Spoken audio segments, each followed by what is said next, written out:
Alrighty, so there's not going to be a whole lot interesting about this particular activity except for when we get into the awesome animation at the end when we open and close it. So I'm just going to basically just go through it, and yeah. So yeah, the first thing I want to do here is I want to start off by creating my layout. And I'm going to go ahead and say set content view r.layout.activity underscore message. Make sure you hit Alt Enter to import that. And then for the activity message, that'll be the first thing that I implement. I want to get the entire layout out of the way first. So I'll go ahead and hit Alt Enter and Enter to create the resource file. And I'm going to create a relative layout for the root element. Then hit OK. Now inside of this, what we have left, what we want to do is we want to bring in our toolbar first. So I'm going to say include layout, include toolbar, and I'm going to give it a ID of include toolbar, so we can position things relative to it in this file. Then I'm going to start off with a frame layout. The frame layout will be match parent, and it'll be below our include toolbar. Inside of our frame layout is where we're going to have our image. So our actual message image is going to appear in here. So I'm going to create an image view with a match parent, width and height, and I'm going to give it a background of 44444. So it'll have a dark background in the case that the entire image doesn't stretch to fill the entire view. And we'll give it a background of ID activity message image. Seems like a straightforward thing to give it. Then we want our text view. Now this text view is going to be the short message, the message that appears on top of the image. And I'm going to throw in some really cool little text effects into it to make sure that this is legible, whether the image that was passed in was light or dark. So we'll start off with this width and height, which will be wrap content and wrap content. And then I'm going to go ahead and I'll go ahead and give him a text of short message. And I'm doing this temporarily. You'll see why. Well, I guess we can keep it here. But I do want to watch this in the preview window as I manipulate its style. The first thing I want to do is give it a gravity or a layout gravity of center, because we want it inside of that frame layout in the middle. And then we'll go ahead and give it a text size of 28 SP, make it kind of big. And then I want to go ahead and give it a text color of FFF for white. And I'll go ahead and give it a text style of bold.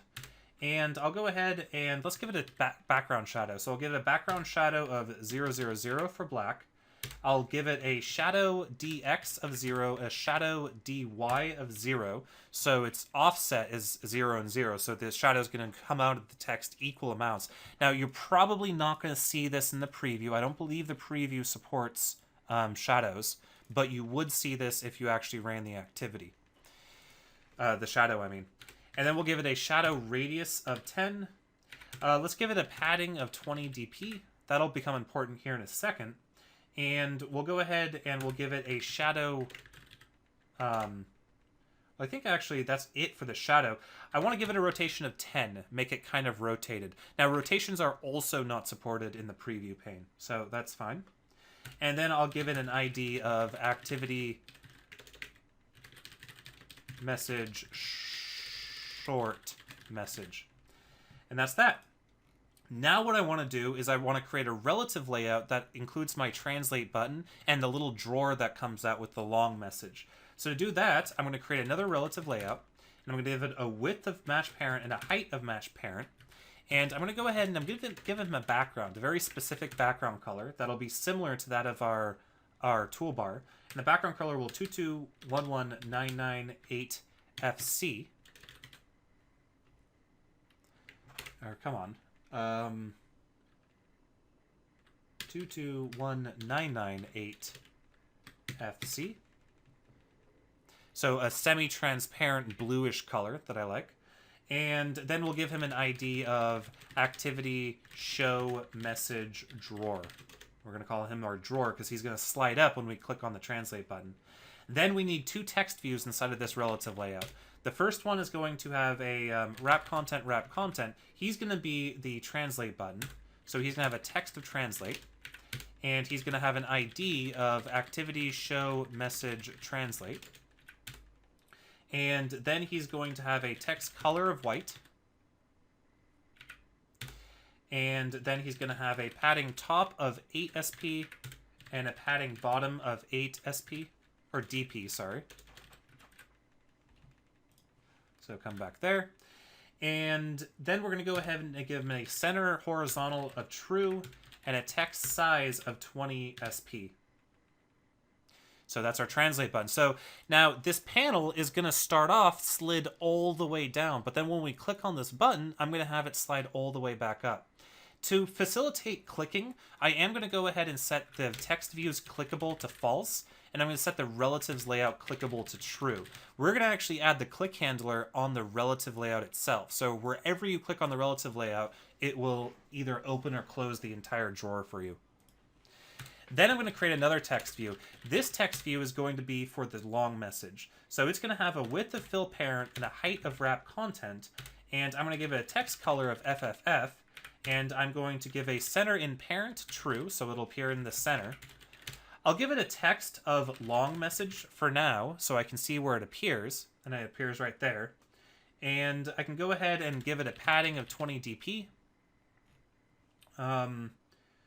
And then maybe change its text size as well.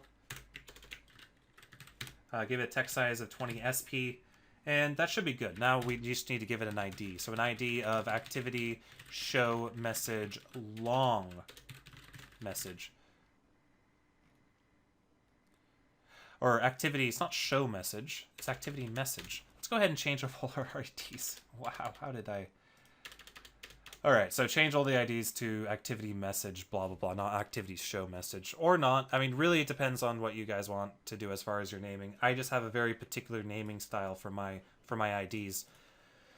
Okay, so now that we've exited, let's exit out of this frame layout. The last frame layout I want to do is a progress frame, just like what we've done before. It'll be a frame layout with a match parent. It's going to have a background of EE000000, so a very opaque but slightly transparent black color. And we're given an ID of activity message progress frame, and we're going to give it a clickable of true. Now make sure you get that plus symbol in there for the ID, otherwise it won't work. And then we'll create a progress bar with wrap content, and a layout gravity of center, and an indeterminate only.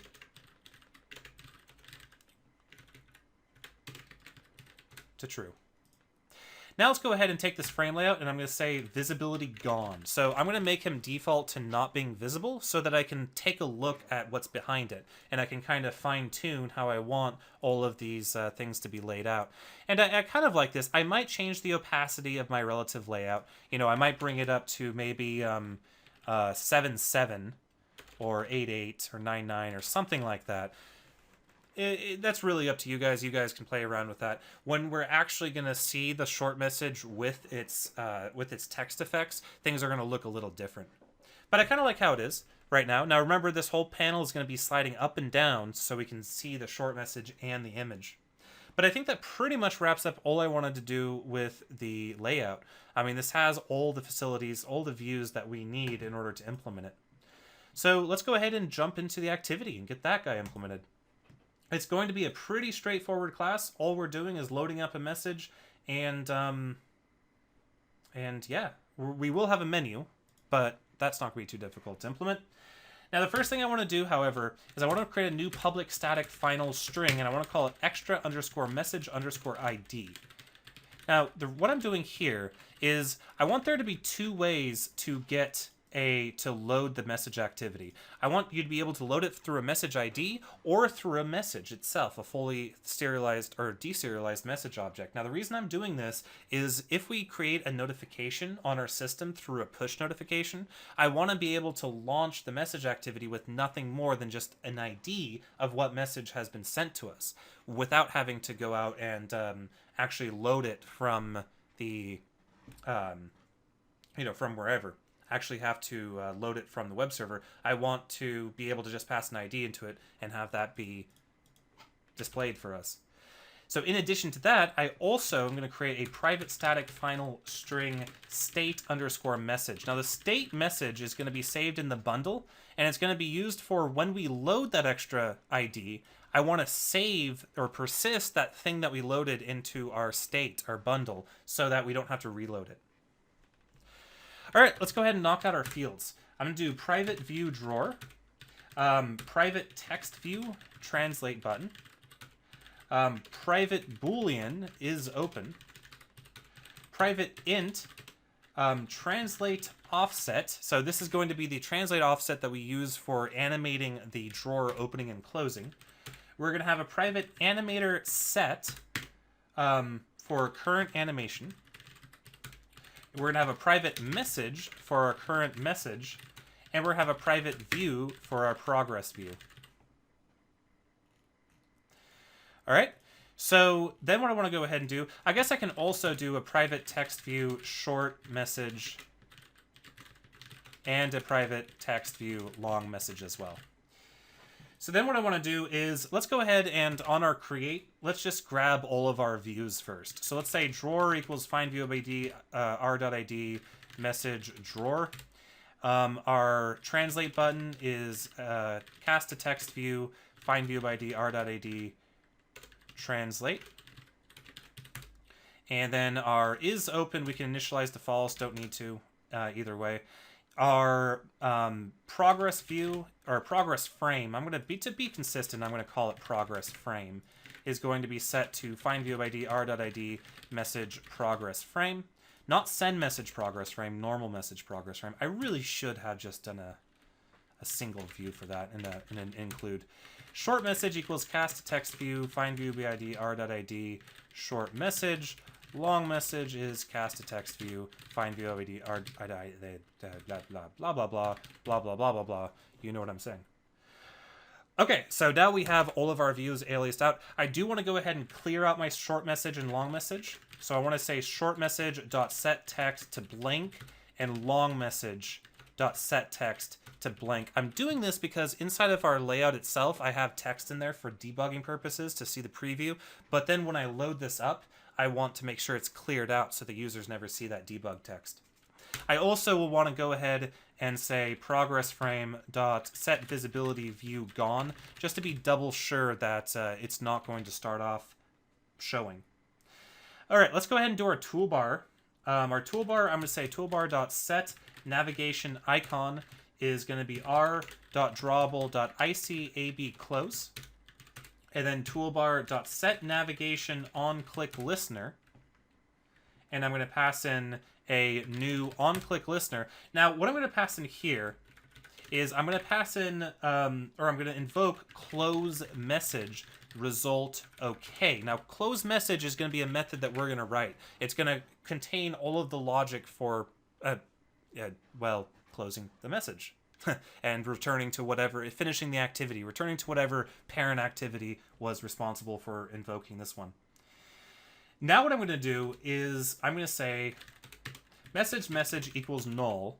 Then I'm going to say if saved state does not equal null, message equals save state dot get parsable state message. So if we already have a save state, if we're rotating the device and the activity got destroyed, for example, then just extract the message from that. Otherwise, we're going to do a little bit of crazy logic here. Otherwise, I'm going to say if message equals null, then I'm going to say message equals get intent dot get parsable extra message. Then I'm going to say if message is still null, then int id equals get intent get int extra message id -1. And then if id equals -1, or does not equal -1, let's do that. I always like the positive things first in my if else box, and I consider ID not being the default to be a positive thing, even though it's a not equals operator, which feels like a negative thing. In reality, this operation, I believe, is a positive thing, so I'll do it first in the if else block. I'm going to say progress frame dot set visibility view visible, and then I'm going to say bus dot post new messages load or get message details request passing in ID. Otherwise, if the message ID does equal -1, then I'm going to say message equals new message 1 new Gregorian calendar for my date, short message for my short message, long message for my long message. I'm going to pass a null for my image URL. For my user details, I'm going to say new user details, 1 for the ID, true for his contact, person for display name, username is lowercase person, and avatar URL is just blank. Don't really care about that. And then finally, we'll pass in false for is from us and false for is read. So what I'm doing here is I'm saying if there is no message, so let's just run through this real fast. If we have a message saved in our bundle, load that.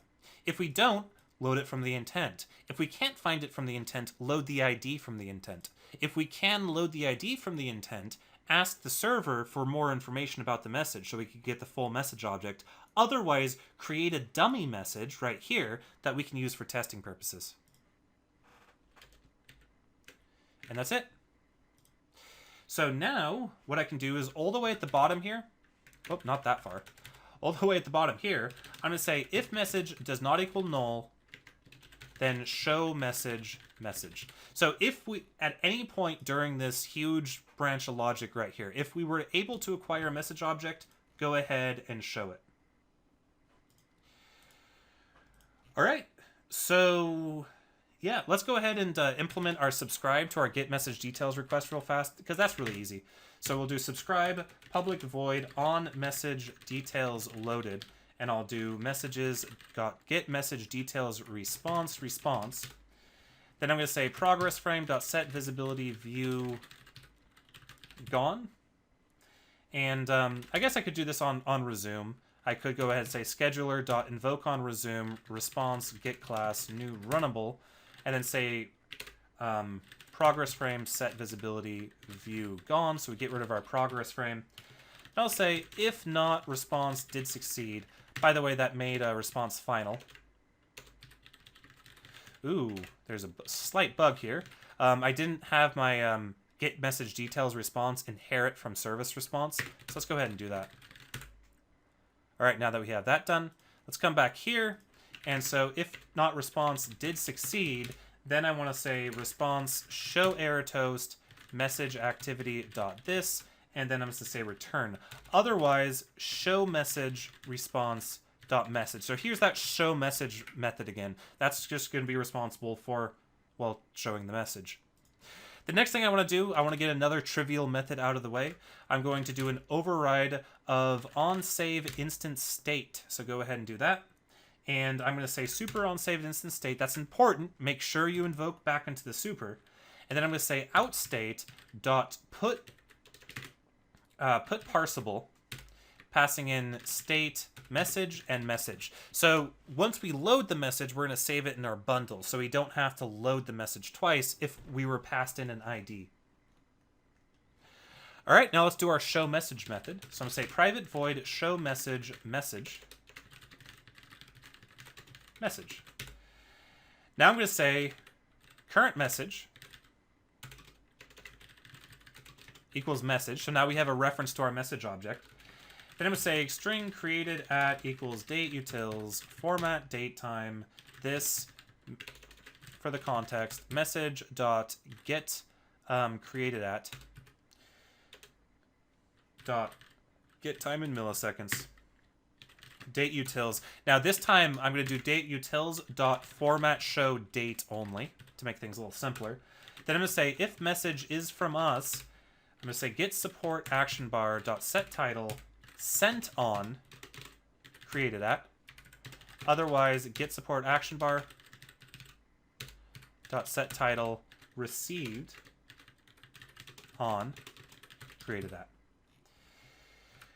Then let's go ahead and set our long message. So I'm going to say long message dot set text message dot get long message. Then set our short message dot set text message get short message. And then I'm going to go ahead and say if message dot get image URL does not equal null and not message get image URL is empty. Then I'm going to say to do load image. Now we're not going to get to this to do until we hook up to the real API, because there's something special we're going to need to do for security reasons in this line of code. So for testing, we're going to leave the get image URLs null and simply not load it into anything. Then I'm going to go and say invalidate options menu, which will make sense in a bit. We already talked about what invalidate options menu is. Basically, we're going to have this reply button, and the reply button will be invisible if the message came from us. So because you can't load a message from yourself and reply to it, because that's silly. So we'll go ahead and invalidate our options menu, which will update the options menu for us. Then what I want to do is I want to say intent default result equals new intent. Set result, result okay, default result. Now what I'm doing here, or I also want to say default result dot put extra result extra message ID, message get ID. So basically what I'm doing here is if we ever finish this activity without setting a result intent, this makes sure that that's already been set, so that we don't have to worry about making sure it's always been set, because there's code elsewhere in the project that relies on every response from the message activity containing the result extra message ID. Let's say the user hit the back button, for example. We want to make sure that this result extra message ID is the default thing that is returned back, because every other bit of code is expecting it to be. Then finally, we can do bus.post new messages.mark message as read request message.getID. In fact, we can make this a little better by saying, if not message is read, then mark it as read. All right. So moving on, now let's go ahead and do our private void close message, which takes in an int result code. This is basically the same thing as this code up here, except we now can pass in a custom result code.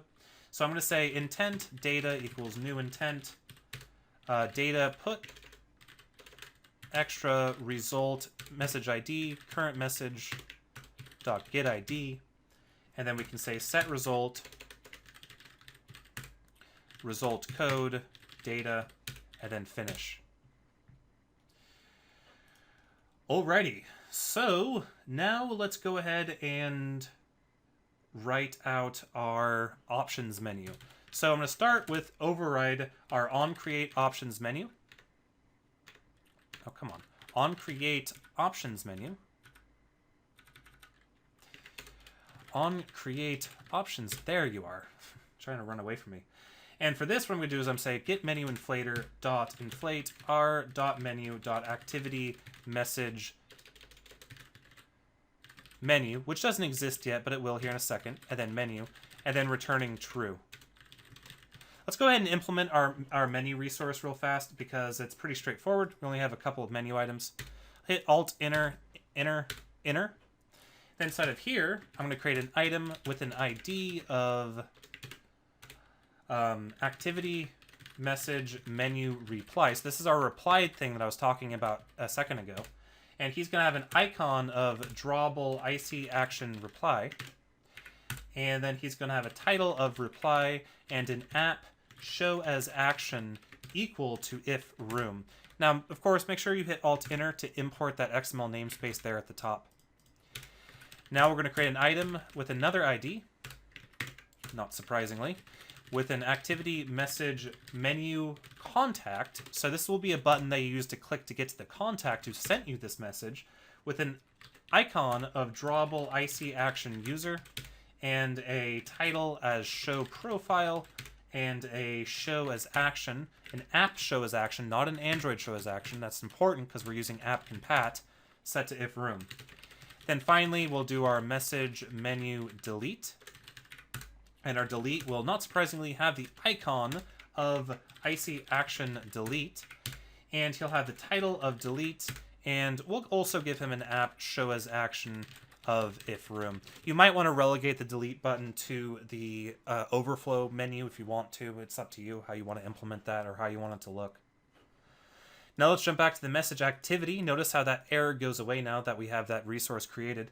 Let's go ahead and create our on options item selected. So on options item selected.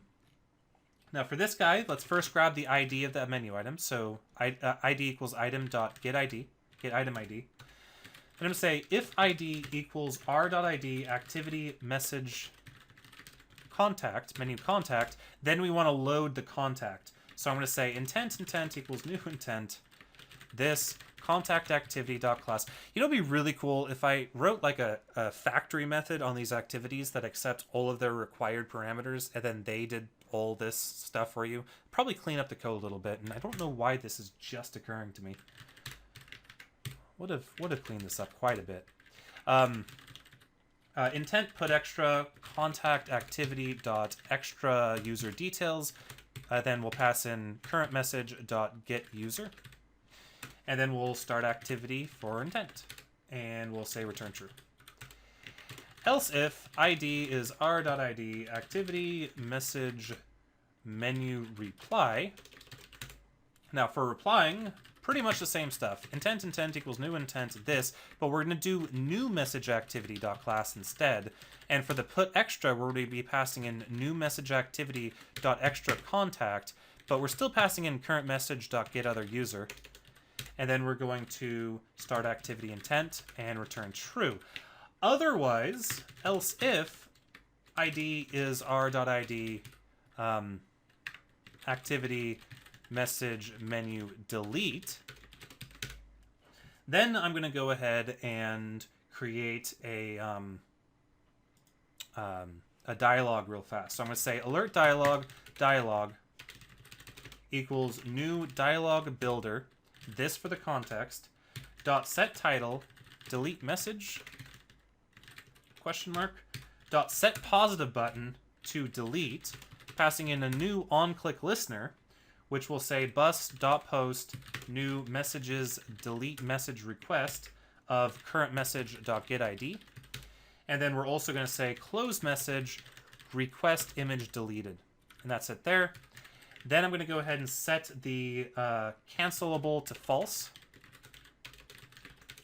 And I'm going to set the neutral button to cancel with the null click handler. And then I'm going to create it. And then I'm going to say dialog.show. So pretty straightforward dialog. All we do is if they hit the delete button, we go ahead and we push a request. We push a request for this message to be deleted on the server, and then B, we close the message, but we send back a notification to whoever started this activity that the user decided to delete this message. Now, all the way at the end here, we simply want to return false. So outside of all these if statements, we want to return false to indicate to Android that we didn't handle this options menu click. Okay. So yeah, now let's go ahead and do our on prepare options menu. So on prepare options, no, not on prepare options panel, on prepare options menu. So what I'm going to do here is I'm going to show and hide the delete or the reply to button, depending on if this message was from us or from one of our contacts. So I'm going to say menu.find item r.id activity message menu reply dot set visible, and I'm going to set visible to current message does not equal null and not current message is from us.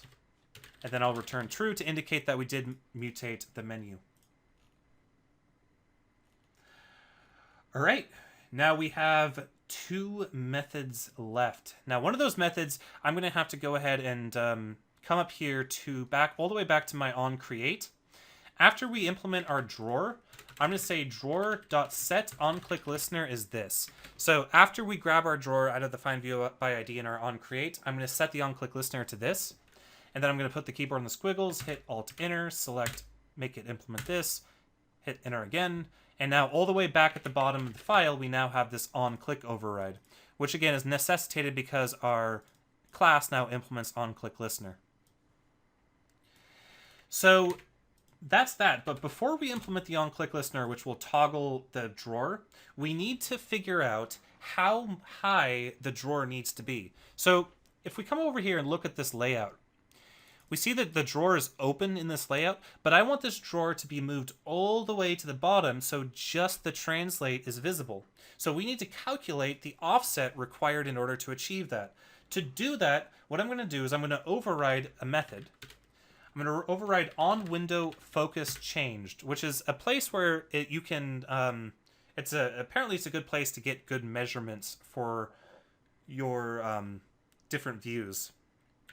So what I'm going to do here is I'm going to say if translate offset does not equal 0, then translate offset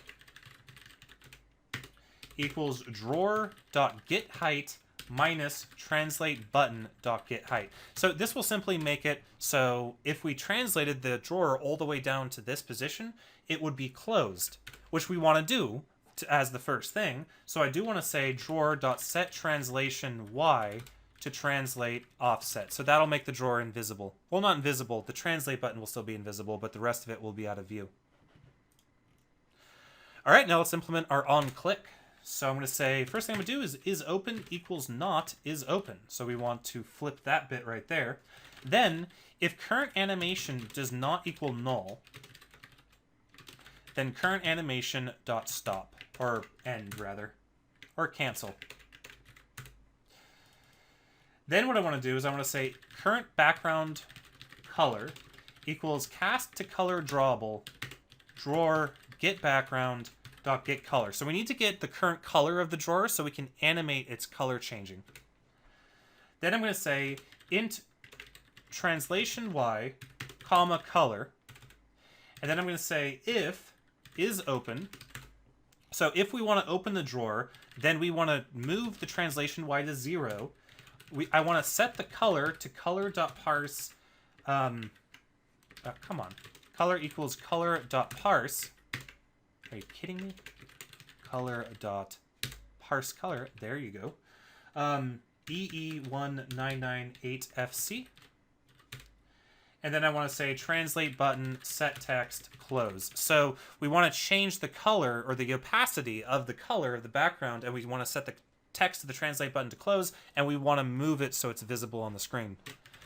Otherwise, translation Y is going to be set to translation offset. The color is going to be set to color.parseColor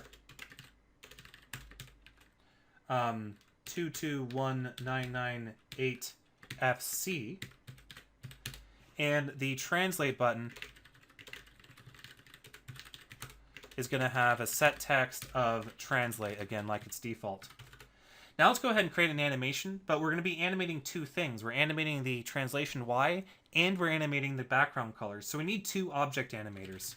So I'm going to say object animator translate animator equals object animator dot of float drawer for the object translation Y. Now make sure you get that spelling right for the property, and then translation Y for the value, and then set duration 100. Now I want another object animator. I want this to be called my color animator, which is going to be an object animator dot of int drawer background color current background color for the current value, and then color for the target value, and then set duration to 100. Then I'm going to say color animator dot set evaluator new ARBG evaluator. Then I'm going to create my current animator. Current animation equals new animator set. I'm going to say current animator set duration 300 current animation dot play. We want to say play translate animator with color animator, and then we want to start it. All right, let's go ahead and hit play and see what happens.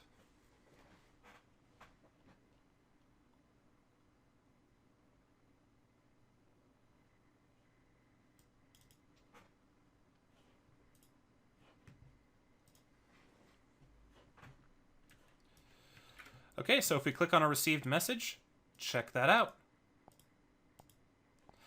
Now it seems like it's mostly working. We can close out, and it seems like everything's mostly working, except obviously we're having some a bit of an issue here with our translate not, well, moving properly. I think that could be that if check I put on that window focus change. Let's go ahead and nuke that real fast and then hit play. I think it's just because that method was invoked at a time or multiple times, and at one of the points the proper layout settings, the proper formatting or layout parameters hadn't been set yet. And as you can see, it now works. So now we can